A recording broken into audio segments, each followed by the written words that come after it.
Palavra de especialista. Oferecimento Topcred, sua solução financeira.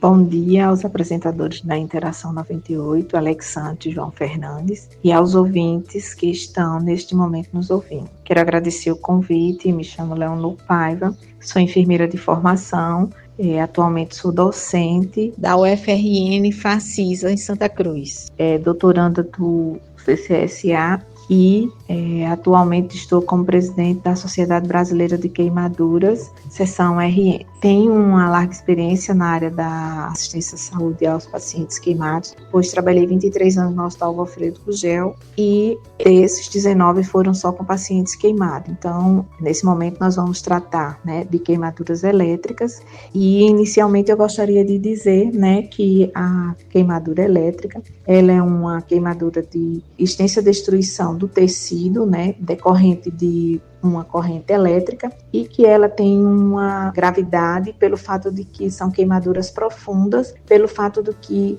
ela entra no corpo pela uma lesão de entrada e tem a saída da corrente elétrica. Nós sabemos também que existe um tipo de queimadura que ocorre por descarga elétrica através dos raios, que não é muito comum na nossa região, mas ela chega a matar de 20 a 30 pessoas no Brasil e tem uma corrente direta de 100 mil volts. Nas de choque elétrico, que é o nosso foco de hoje, nós sabemos que a grande maioria dessas lesões, ele ocorre entre 5 a 15% de casos de queimaduras no Brasil. Geralmente está associada a acidentes de trabalho, predominantemente de lesões de alta voltagem e em pacientes do sexo masculino. Mas essas queimaduras elétricas também podem ocorrer na infância e está relacionado às crianças de 0 a 5 anos com acidentes domiciliares. Esse tipo de lesão geralmente ocorre por correntes de baixa voltagem, que no choque elétrico a gente tem as queimaduras por baixa voltagem e por alta voltagem. As de baixa voltagem são esses casos de acidentes domésticos em casa com as crianças, que são aquelas em que elas pegam objetos metálicos, introduzem nas tomadas elétricas, ou elas mordem, por exemplo, cabo, que hoje em dia o pessoal deixa muitos celulares ligados na tomada, os carregadores, e elas colocam a boquinha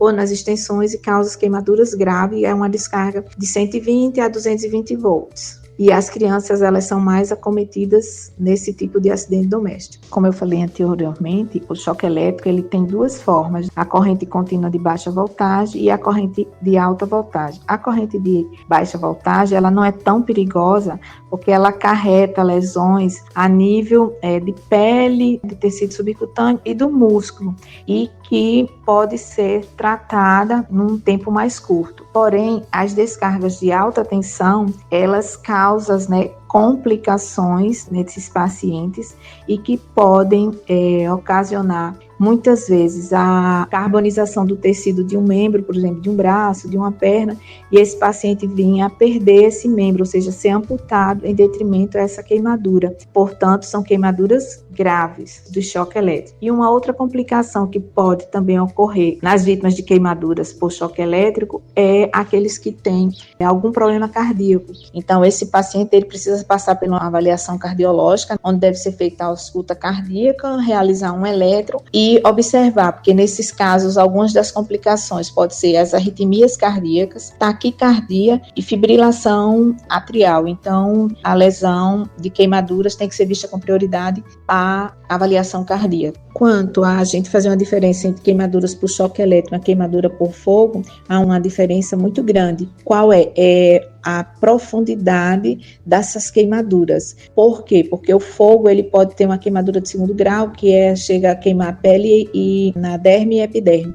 E já no choque elétrico, não. O choque elétrico ele vai além da pele, ele vai epiderme, derme, tecido subcutâneo, músculo, nervo, que o nervo é o condutor, da eletricidade no corpo, e chegando até os ossos. Então, são queimaduras bem mais profundas, bem mais graves, de um tratamento longo e de longa internação, e que geralmente esses pacientes têm sequela, como as amputações que eu falei anteriormente. Portanto, o tratamento não é igual a uma queimadura por fogo, por exemplo, por álcool de segundo grau. O paciente leva de 15 a 20 dias internado e sai com a pele totalmente cicatrizada. Um paciente de choque elétrico, ele leva de 2 a 6 meses, dependendo, né, da extensão e da profundidade dessas queimaduras. Que aí ele tem, além do tratamento das queimaduras, que são as feridas abertas, ele vai ter, por exemplo, a amputação, fechamento de coto, muitas vezes precisa de enxertos, de retalhos, então é um tratamento longo e muito diferente de uma queimadura por fogo. E para finalizar, nós vamos falar da conduta na hora de um choque elétrico. É a única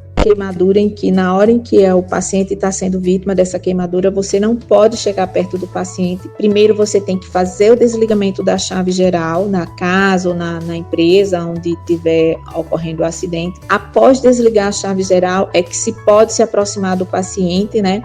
De preferência, as pessoas que forem prestar socorro, eles têm que estar de sapatos ou de botas, que não haja risco de terem contato com a corrente elétrica, e em seguida posicionar esse paciente, ver se ele está respirando, né? Posicionar ele, e se ele tiver, por exemplo, for queimado o braço, a mão, então ver se esse paciente tem anéis, tem pulseira, relógio, ser retirado para que esses metais que estão em contato com o corpo não fiquem emitindo calor e essa queimadura prolongue, e só em seguida se pode jogar água para resfriar o processo de queimaduras.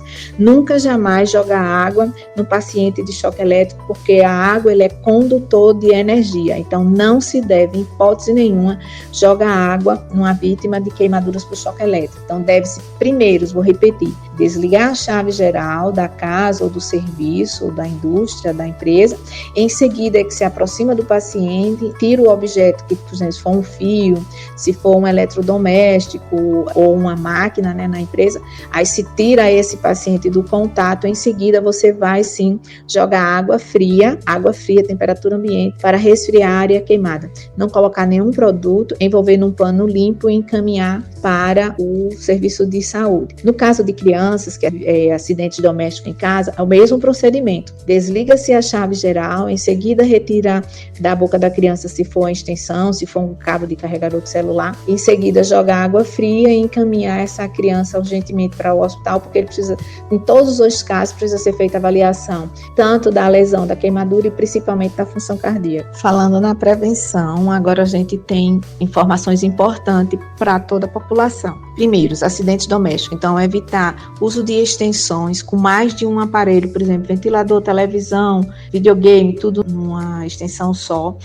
Colocar sempre as extensões por trás dos móveis para evitar que as crianças que estão engatinhando peguem. Quem carrega celular, carregar celular após o término, tirar da tomada o carregador. Evitar carregar celulares à noite, pois esses aparelhos podem esquentar e ocasionar um curto-circuito.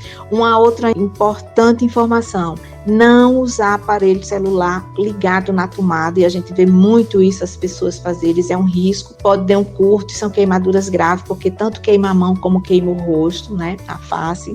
Evitar usar aparelhos domésticos como ferro elétrico, liquidificador, máquina de lavar, essas panelas air fry descalço ou com as mãos molhadas, que é um risco, né, de acidente. E sempre que tiver esses aparelhos nas bancadas próximos à pia, não deixar essas bancadas molhadas. Abrir geladeira nunca descalço com mão molhada, e ao manusear a máquina de lavar, tá sempre com um sapato, né, uma sandália, e sempre que for manusear dentro da máquina de lavar, desligar da tomada.